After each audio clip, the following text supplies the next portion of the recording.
Innal hamdalillah nahmaduhu wa nasta'inuhu wa nastaghfiruh wa na'udzu billahi min shururi anfusina wa min sayyiati a'malina may yahdihillahu fala mudilla lahu wa may yudlil fala hadiya lahu. Asyhadu an la ilaha illallah wa asyhadu anna Muhammadan abduhu wa rasuluh. Allahumma shalli ala sayyidina Muhammad wa ala ali sayyidina Muhammad.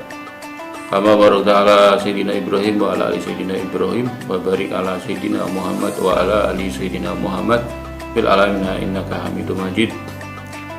Anak-anakku sekalian yang Ustadz banggakan, Bapak Ibu wali murid, juga Ustadzah barangkali ada yang menyaksikan. Pada kali ini Ustadz diberi kesempatan untuk memberikan sedikit dorongan kepada kalian di bulan suci Ramadan ini. Anak-anakku yang berbahagia, tentunya di bulan Ramadan ini kita sebagai seorang muslim tentunya harus gembira, karena di bulan Ramadan yang mulia ini banyak sekali tambahan-tambahan atau bonus-bonus pahala atau ganjaran yang dijanjikan oleh Allah Subhanahu wa taala, yang sudah banyak disampaikan oleh para alim ulama, para ustadz, para kiai dan sebagainya. Nah, pada kali ini seperti tadi Ustaz sampaikan, kita akan membahas sebuah hadis ada di kumpulan hadis Arba'in karya Imam Nawawi. Ini ada di hadis 10 yang bunyinya kurang lebih an Abi Hurairah radhiyallahu an qala Rasulullah sallallahu alaihi wasallam innallaha thayyibun la yaqbalu illa thayyiban wa innallaha amaral mu'minin bima amara bihil mursalin faqala ya ayyuhar rasul kulu minat thayyibat wa a'malu sholihan wa qala Allah ta'ala ya ayyuhalladzina amanu kulu minat thayyibat ma razaqnakum kemudian summa dzakara rajula yutilu safar ash'asa akbaro yamuddu yadayhi ila sama ya rob wa mat'amuhu haram wa masrabuhu haram wa malbasuhu haram wa ghudiya bil haram fa anna yustajabu lah. Hadis ke-10 di kitab Arba'in Nawawi ini memberikan kepada kita sebuah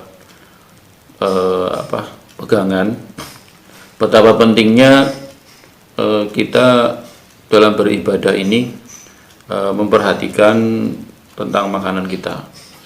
Mungkin secara fisik makanan itu sudah halal, sudah baik, sudah enak, tetapi di sini yang perlu diperhatikan adalah tentang kehalalan dari sumber atau dari cara mendapatkannya. Ini yang perlu diperhatikan. Arti dari hadis tadi kurang lebih dari Abu Hurairah radhiyallahu an, beliau Rasulullah SAW bersabda, sesungguhnya Allah Ta'ala itu baik, thayyib, tidak menerima kecuali yang baik. Kemudian dan sesungguhnya Allah memerintahkan kepada kaum mukminin seperti apa yang diperintahkan kepada para rasulnya. Kemudian Allah Ta'ala berfirman dalam surat Al-Mu'minun, wahai para rasul, makanlah dari makanan yang baik dan kerjakanlah amal soleh. Kulu minat thayyibat wa amalu sholihan. Nah, ini yang penting. Di situ ada perintah untuk beramal soleh. Tetapi sebelumnya ada kalimat kulu minat thayyiban wa amalu sholihan. Jadi makanlah dari yang baik-baik dulu, kemudian baru kita beramal soleh. Ini dimaksud kita harus memperhatikan selain ibadah yang benar juga makanan kita juga sumbernya, selain makanannya itu baik, lezat dan sebagainya, enak, tapi sumber cara mendapatkannya juga harus halal, seperti itu. Kemudian Rasulullah SAW menyebutkan cerita tentang seseorang yang telah lama bepergian. Di situ di hadisnya disebutkan summa zakara rajula. Kemudian diberi gambaran yutiru safar ash'asa akbaru. Biasanya orang yang bepergian safar, dengan catatan safarnya bukan untuk hal-hal yang sia-sia, kemaksiatan dan sebagainya. Safar dalam hal kebaikan, misalnya untuk menuntut ilmu, untuk ziarah, untuk pergi haji, umroh dan sebagainya, atau bekerja. Biasanya kalau dulu atau sekarang pun kalau melalui jalan darat kan tidak cukup sehari, apalagi kalau di luar Jawa misalnya.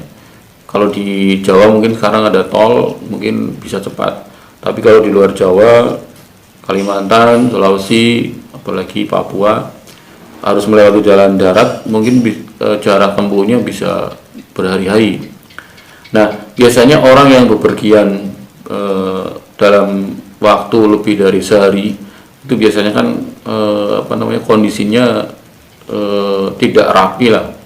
Mungkin kena sudah banyak keringat, ada debu, ada yang lain-lain, baunya dari badan sendiri atau terpapar kotoran dari luar. Jadi di sini digambarkan orang tersebut juga rambutnya tidak rapi, berdebu. Nah, kondisi safar ini, kondisi ketika seseorang bepergian adalah kondisi di mana doanya itu lebih berpeluang untuk diterima, dikabulkan oleh Allah Subhanahu wa taala. Makanya ketika kita safar itu gunakan juga kesempatan untuk berdoa pada Allah Subhanahu wa taala. Tetapi kesempatan itu ketika orang bersafar atau bepergian, dia kan punya peluang untuk berdoa lebih bisa diterima. Tetapi di sini ada yang ternyata itu tidak cukup, karena di situ dijelaskan asa akbaro yang mudu yadaihi ila sama. Meskipun secara fisik dia sudah termasuk orang yang safar, rambutnya juga sudah tidak rapi, kotor, berdebu. Kemudian dia berdoa, cara berdoa yang benar, yang mudu yadaihi ila sama, mengangkat tangannya seperti ini. Kemudian dia berdoa, ya Rob, wahai Tuhan, wahai ya Allah, seperti itu, ya Rob. Tetapi wa mat'amuhu haram, tetapi makanannya, wa mat'am kalau dari kata ta'am, tetapi yang dia makan itu wa mat'amuhu haram, wa masrobuhu minumannya juga dari yang haram. Kemudian ditambah wa malbasuhu haram. Malbas itu baju yang atau pakaian yang kita pakai. Wa malbasuhu haram wa gudiya bil haram. Kemudian perutnya dipenuhi juga oleh sesuatu yang haram. Kemudian di situ seterusnya fa'anna. Ini kan artinya bagaimana fa'anna yustajabulah. Bagaimana doanya, permintaannya akan diijabah, diterima oleh Allah. Nah, di sini diriwayatkan oleh Imam Muslim, rawahu Muslim, seperti itu. Nah, anak-anak sekalian, terus apa kaitannya dengan kalian sebagai siswa atau sebagai seorang muslim? Nah, di sini kita diberikan sebuah pegangan ketika kita sekarang dalam kondisi Ramadan, tentunya kan peluang untuk diterimanya doa juga sangat terbuka, lebih besar peluangnya daripada hari-hari biasa. Tetapi tadi diingatkan, meskipun di bulan Ramadan, tetapi kalau makanan kita, minuman kita, yang kita pakai, baju yang kita pakai itu, kemudian misalnya tempatnya, rumah kita mungkin seperti itu didapat dari harta atau uang yang dalam tanda kutip yang diragukan apakah ini halal atau tidak, itu juga bisa menyebabkan doa-doa kita mungkin tidak akan dikabulkan oleh Allah Subhanahu wa taala. Nah, ini yang ingin saya sampaikan pada kalian.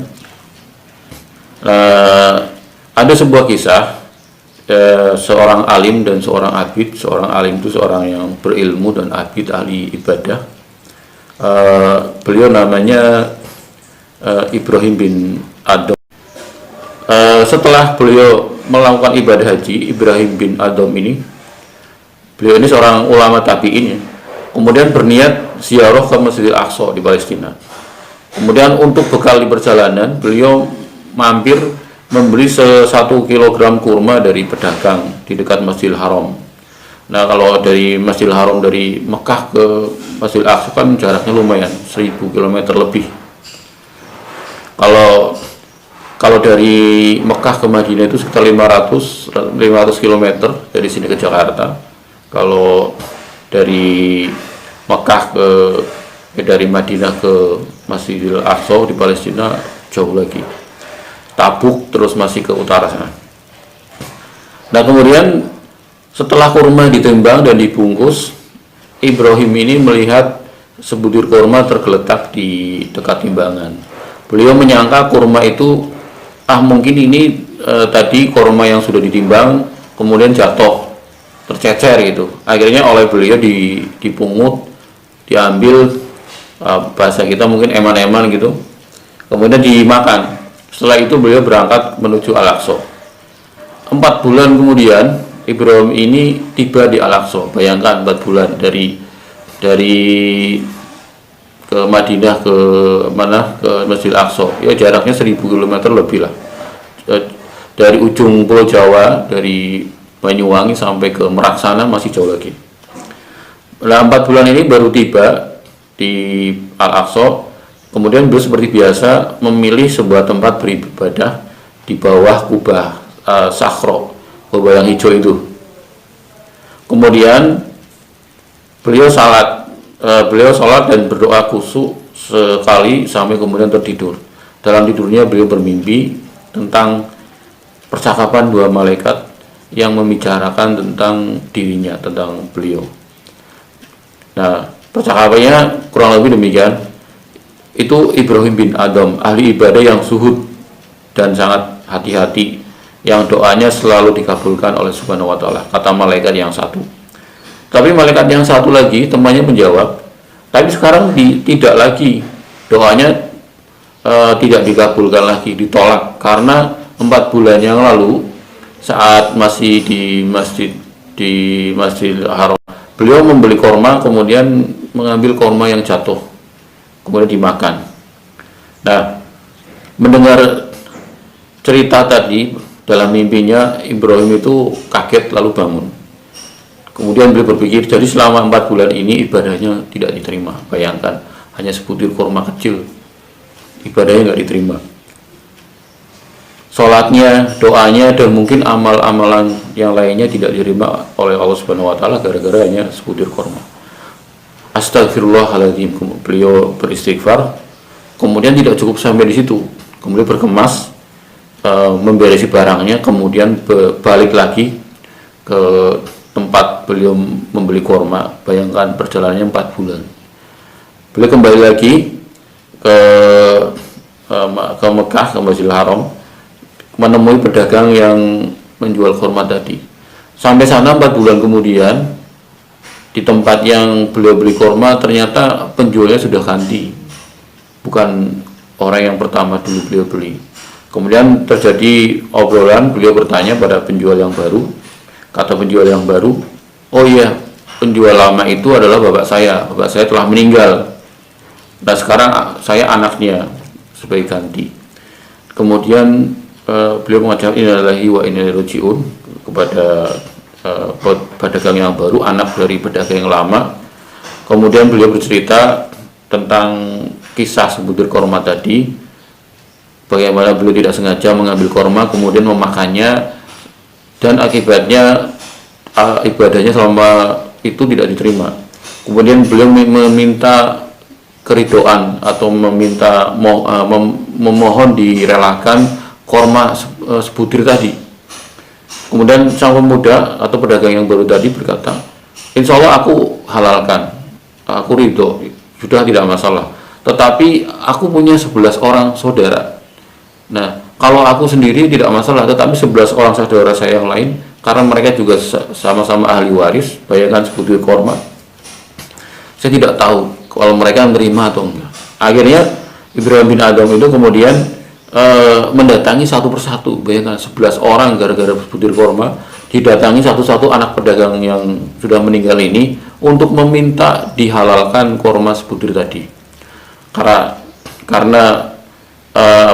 beliau ingin dihalalkan korma tadi biar tidak jadi pengganjal terhalangnya doa. Beliau datangi 11 orang tadi satu-satu, meskipun rumahnya berjauhan, satu-satu didatangi.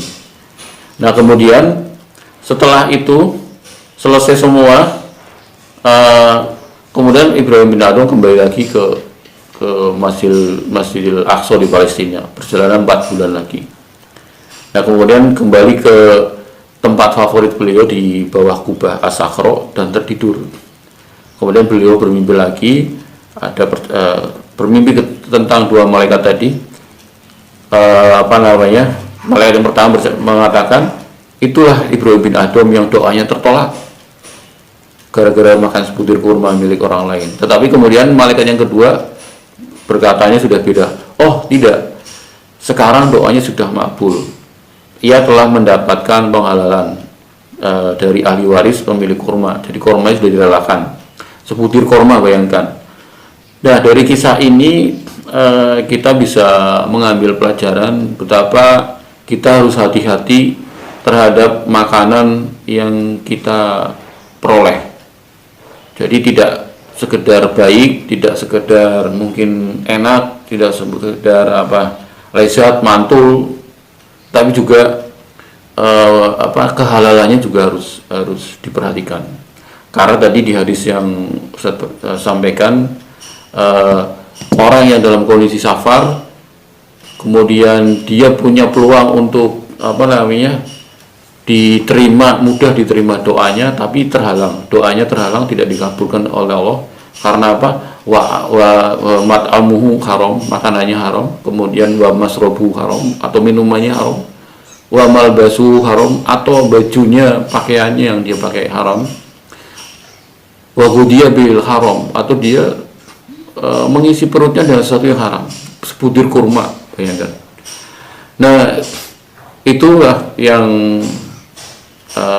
bisa Ustaz sampaikan pada motivasi Ramadan kali ini. Semoga kita dijaga untuk selalu istiqomah menjalankan ibadah. Tentunya dengan yang pertama tadi, sebelum beramal soleh, beribadah, tentunya kita harus hati-hati terhadap makanan, minuman, pakaian, tempat yang kita pakai untuk beribadah. Jangan sampai kita keluar dari Ramadan kita hanya mendapatkan lapar dan haus semata. Mungkin itu saja yang bisa Ustaz sampaikan. Mohon maaf apabila ada kekurangan dan kesalahan, mungkin itu semata-mata dari Ustaz pribadi sebagai manusia. Kalau ada yang benar, semata-mata datangnya dari Allah Subhanahu wa Ta'ala.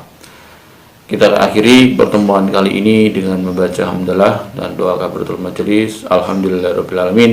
Subhanakallahumma bihamdika asyhadu an la ilaha illa anta astaghfiruka wa atubu ilaik. Assalamualaikum warahmatullahi wabarakatuh.